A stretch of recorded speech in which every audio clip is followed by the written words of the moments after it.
Langit mulai menggelap saat hujan tipis turun membasahi halaman belakang rumah tua itu. Di tengah hamparan sawah desa Sukoanyar, berdiri sebuah bangunan berbilik kayu jati, usianya lebih dari 100 tahun. Rumah itu milik seorang pria parubaya bernama Pak Wiryo, yang sejak lama dipercaya sebagai penjaga rahasia leluhur. Di balik rak buku tua yang dipenuhi debu dan sarang laba-laba, tersembunyi sebuah peti kayu kecil dengan ukiran yang hampir aus. Peti itu diwariskan dari generasi ke generasi tanpa pernah dibuka. Menurut cerita keluarga, di dalamnya tersimpan sesuatu yang hanya boleh dilihat jika waktu sudah tepat. Hari itu, cucu Pak Wiryo yang bernama Reza, seorang mahasiswa arkeologi dari Jakarta, datang untuk berlibur. Ia tidak tahu bahwa kedatangannya akan membuka kembali lembaran sejarah yang telah lama dikubur dalam diam. "Reza, kamu yakin ingin tahu?" tanya Pak Wiryo dengan suara berat. Reza mengangguk pelan. Matanya tak lepas dari peti itu. "Aku harus tahu, Mbah. Mungkin ini bisa menjelaskan semua kegelisahan yang aku rasakan sejak kecil. Mimpi-mimpi itu, semuanya terlalu nyata." Dengan tangan gemetar, Pak Wiryo membuka kunci kuno yang sudah berkarat.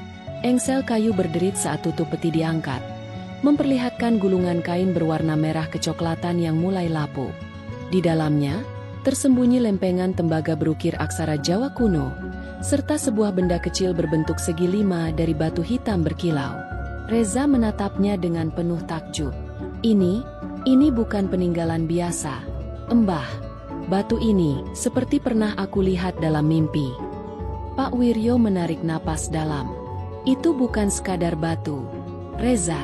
Dulu, sebelum Majapahit jatuh, ada kelompok kecil yang membawa warisan suci kerajaan ke tempat yang tidak pernah terjangkau penjajah." Tatapan Reza membelalak. Jantungnya berdebar lebih cepat. Ia belum menyadari bahwa sejak detik itu, hidupnya tidak akan pernah sama lagi. Apa yang ditemukan di balik peti kayu tua itu, hanyalah awal dari sesuatu yang jauh lebih besar dari yang pernah ia bayangkan. Langit mendung masih menggantung saat Reza meneliti lempengan tembaga yang kini tergeletak di meja kayu tua. Ukirannya rumit, penuh garis melingkar dan simbol yang tak ia kenali. Ia mencoba membaca dengan cermat, menyusuri tiap guratan dengan ujung jarinya, hingga tiba-tiba matanya terpaku pada sebuah pola simetris yang tampak mencurigakan. "Aku butuh kaca pembesar," gumam Reza sambil merogoh ransel kecilnya. Ia mengarahkan kaca itu ke bagian tengah lempengan. Seketika, garis-garis yang semula tampak acak, membentuk pola seperti peta, dengan satu titik berkilau tepat di tengahnya.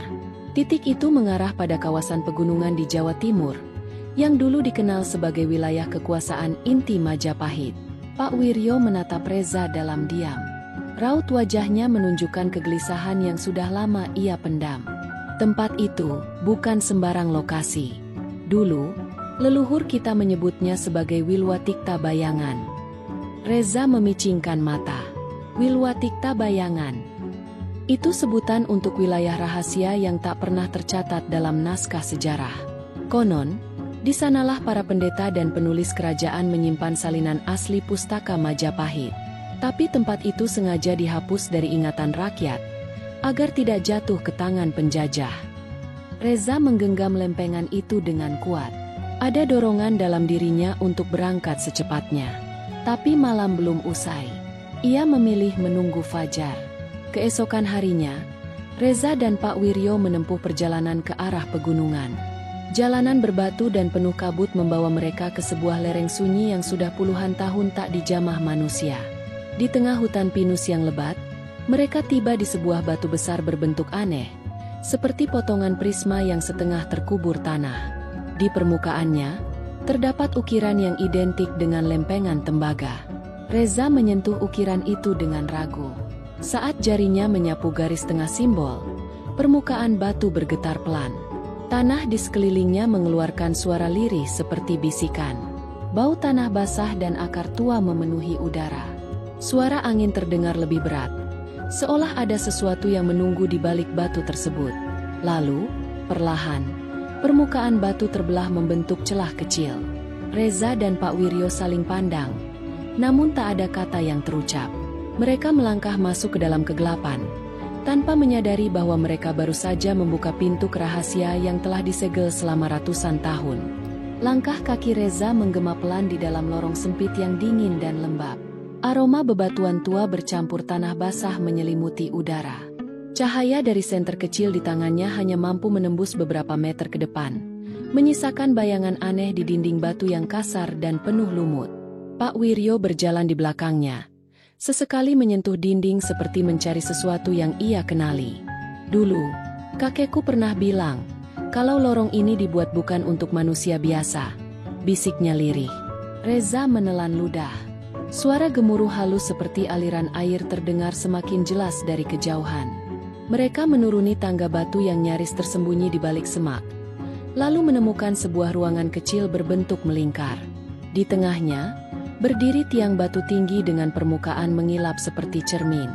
Di sekeliling tiang, ada 8 batu pipih membentuk lingkaran, masing-masing dengan ukiran berbeda. Reza mendekat, mengamati simbol-simbol yang tak ia mengerti. Tapi matanya terhenti pada satu batu yang diukir dengan lambang matahari bersudut 7. Itu lambang Surya Majapahit, ucap Reza pelan. Pak Wiryo mengangguk. Dan hanya satu tempat yang pernah menggunakan simbol ini secara tertutup. Padepokan Bayangan, pusat para penjaga pengetahuan. Seketika, cahaya dari senter Reza memantul tajam ke arah dinding belakang. Di sana, terlihat lukisan dinding yang nyaris pudar. Sosok-sosok berjubah panjang duduk melingkar menghadap cahaya, sementara di atas mereka tergantung lambang Majapahit.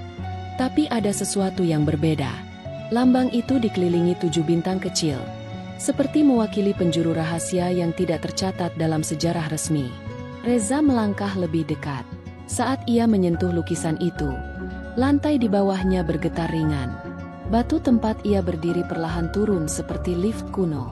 Ia panik, tapi tubuhnya sudah terbawa turun bersama platform itu. Pak Wiryo hanya bisa menatap dengan mata terbelalak, sebelum platform itu tertutup kembali, menyisakan keheningan yang menyesakan. Reza kini berada di ruang lain, lebih gelap dan lebih sunyi. Di hadapannya, berdiri gerbang batu yang lebih tinggi dari tubuh manusia. Di bagian atasnya, terukir aksara Jawa kuno yang mulai bercahaya saat Reza mendekat. Ia belum tahu bahwa ia baru saja melangkah ke dalam ruang yang tak pernah dijamah manusia selama berabad-abad. Tempat di mana Majapahit menyimpan inti warisannya yang paling dijaga. Dan sesuatu yang terkubur di dalam sana mulai terbangun kembali. Langkah Reza tertahan di depan gerbang batu yang perlahan terbuka dengan sendirinya. Suara gesekan batu menggema panjang di dalam lorong gelap itu. Di balik pintu, cahaya samar menyinari sebuah ruangan luas yang dindingnya dipenuhi rak-rak batu. Tapi bukan itu yang membuat Reza menahan napas. Di tengah ruangan, terdapat meja bundar dari batu hitam. Di atasnya terletak sebuah kitab besar, berlapis emas yang mulai pudar. Ukirannya sangat halus, dan di sudut sampulnya, terdapat lambang yang belum pernah dilihat Reza sebelumnya. Sebuah mata tertutup, dikelilingi kelopak bunga yang tampak seperti api. Reza mendekat, tangannya gemetar saat menyentuh permukaan kitab. Ia mencoba membuka halaman pertama. Tulisan tangan yang sangat rapi memenuhi lembaran dari kulit kayu itu, menggunakan aksara Jawa kuno. Tapi ada yang berbeda. Setiap kata tampak seperti terukir, bukan ditulis. Ia mengeluarkan ponsel dan mulai memotret. Tapi layar tiba-tiba gelap. Baterainya padam tanpa sebab. Reza mengangkat kepalanya, lalu mendapati sesuatu yang tak ia sadari sejak tadi. Di sekeliling dinding, terdapat patung-patung berjubah panjang. Semuanya menghadap ke arah kitab. Tatapan kosong mereka tampak seperti mengawasi, seolah tak rela benda suci itu disentuh manusia biasa.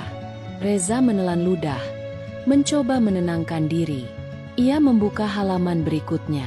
Di situ tertulis peringatan dalam bahasa Jawa kuno, yang berhasil ia terjemahkan perlahan.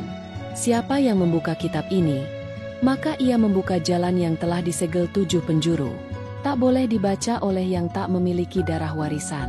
Bila terbuka oleh yang bukan keturunan, maka pengingat akan dibangkitkan. Jantung Reza berdegup kencang. Ia ingat kata-kata Pak Wiryo tentang darah penjaga. Ia bukan hanya peneliti, tapi juga keturunan dari garis yang sudah lama menjaga rahasia ini. Tiba-tiba, ruangan bergemuruh ringan. Udara terasa semakin dingin. Salah satu patung di sudut ruangan bergeser sedikit, menimbulkan bunyi seperti tulang yang retak. Cahaya yang sebelumnya tenang mulai berkedip. Reza membalik halaman terakhir yang terbuka di hadapannya. Di sana, terdapat peta kuno. Bukan peta lokasi, melainkan semacam diagram yang menunjukkan 7 titik yang mengelilingi pusat Majapahit. Di masing-masing titik itu tertulis simbol berbeda. Dan di tengahnya, tepat di jantung peta, tertulis satu kata yang kini menggema di kepala Reza. Jagat. Sebuah nama yang belum pernah ia dengar, tapi terasa sangat dekat seolah sudah lama tertanam di dalam dirinya. Lalu, dari balik rak batu di sebelah kanan, terdengar suara napas berat. Sesuatu telah terbangun. Reza berdiri membeku. Suara napas berat yang menggema dari balik rak batu itu semakin dekat. Perlahan berubah menjadi dentuman langkah berat yang mengguncang lantai di bawahnya. Ia mundur perlahan, tapi tak sempat bersembunyi sebelum sosok itu muncul dari balik bayangan. Siluet tinggi, berjubah hitam, dengan topeng perunggu yang menutupi wajah. Mata topeng itu kosong, tapi cahaya merah samar tampak menyala di baliknya. Sosok itu tidak berbicara. Ia hanya berdiri tegak, seperti menilai siapa yang kini berada di hadapannya. Reza mencoba tetap tenang, mengangkat kedua tangannya. Aku bukan pencuri. Aku hanya ingin tahu kebenaran. Sosok itu tak menjawab. Ia mengangkat tangannya, dan lantai di sekeliling Reza memunculkan lingkaran cahaya beraksara Jawa kuno. Tubuh Reza langsung terasa berat, seperti tertarik ke bawah oleh beban tak terlihat. Tapi dalam detik itu pula, batu segi 5 yang dibawanya dari rumah Pak Wiryo mulai bersinar dari dalam kantong bajunya. Cahaya batu itu membentuk pola di udara, menciptakan bentuk matahari dengan 7 cabang, sama seperti lambang yang dilihat Reza di dalam lorong sebelumnya. Sosok berjubah tampak terdiam. Ia menunduk perlahan, lalu mundur 1 langkah. Aksara di lantai pun padam. Gerbang di sisi kiri ruangan terbuka dengan sendirinya. Sosok itu menunjuk ke arah lorong gelap yang terbentang di baliknya. Perlahan, ia bicara dengan suara rendah dan berat, seperti dari dalam perut bumi. Jagat telah menunggu. Kau adalah bagian dari garis yang belum lengkap. Tapi jalan ini belum selesai. Reza melangkah ke dalam lorong itu dengan napas tak teratur. Udara di dalam semakin dingin. Ia menyusuri lorong yang semakin menyempit, hingga akhirnya sampai di ruangan kecil berbentuk segitiga, dengan satu benda tergantung di tengah-tengahnya. Sebuah kalung dari logam hitam, dengan batu merah di tengahnya. Di bawahnya, terdapat pahatan di lantai berbentuk tangan manusia. Reza tahu apa yang harus dilakukan. Ia berdiri di atas pahatan itu, lalu menyentuhkan tangan ke lantai. Cahaya merah dari batu kalung memancar tajam, menyebar ke seluruh dinding. Perlahan, ukiran-ukiran di sekelilingnya hidup. Dinding menjadi seperti layar, menampilkan gambar-gambar bergerak. Perang, pengkhianatan, pelarian, dan satu wajah yang berulang kali muncul di layar batu itu. Seorang lelaki muda berjubah merah dengan tanda yang sama di dadanya. Wajahnya mirip, terlalu mirip dengan Reza. Dalam benaknya, suara bergema. Keturunan terakhir harus memilih, kebenaran atau lenyap bersama sejarah. Tiba-tiba, dari lorong belakangnya terdengar suara ledakan kecil. Udara bergetar. Seseorang, atau sesuatu, telah masuk ke tempat ini tanpa izin. Reza berbalik cepat. Lorong yang tadi sunyi kini dipenuhi debu dan cahaya merah yang berkedip-kedip dari balik dinding batu. Langkah kaki tergesa terdengar mendekat. Bukan 1, tapi lebih dari 2. Senter-senter menyala dari kejauhan, menembus kabut tipis yang kini merayap dari tanah. Suara bisik-bisik dalam bahasa asing menyusul dari balik bayangan. Reza mundur perlahan ke tengah ruangan segitiga. Matanya terus menatap ke arah lorong. Ia tahu, siapapun mereka, bukan datang untuk belajar. Mereka datang untuk merebut. Tiba-tiba, dari sisi ruangan, muncul celah rahasia. Sosok penjaga bertopeng yang tadi ia temui melangkah masuk. Gerakannya cepat dan tanpa suara. Ia mengulurkan tangannya pada Reza, memberi isyarat untuk segera pergi. Tanpa pikir panjang, Reza mengikuti. Mereka masuk ke lorong sempit yang dipenuhi akar dan bau tanah. Saat mereka menjauh, terdengar suara batu berjatuhan dan jeritan singkat dari belakang. Sebuah jebakan kuno, mungkin, baru saja aktif. Lorong itu membawa Reza ke tempat yang sama sekali tak ia sangka. Di ujung terowongan, terbuka pemandangan ke dalam gua luas berisi pilar-pilar batu yang membentuk kota kecil di bawah tanah. Atap gua dipenuhi kristal yang menyala pelan, menciptakan cahaya seperti bintang malam. Di tengah kota itu berdiri bangunan utama berbentuk stupa dengan arsitektur Majapahit yang sangat rumit. Tapi tidak ada debu, tidak ada tanda-tanda waktu.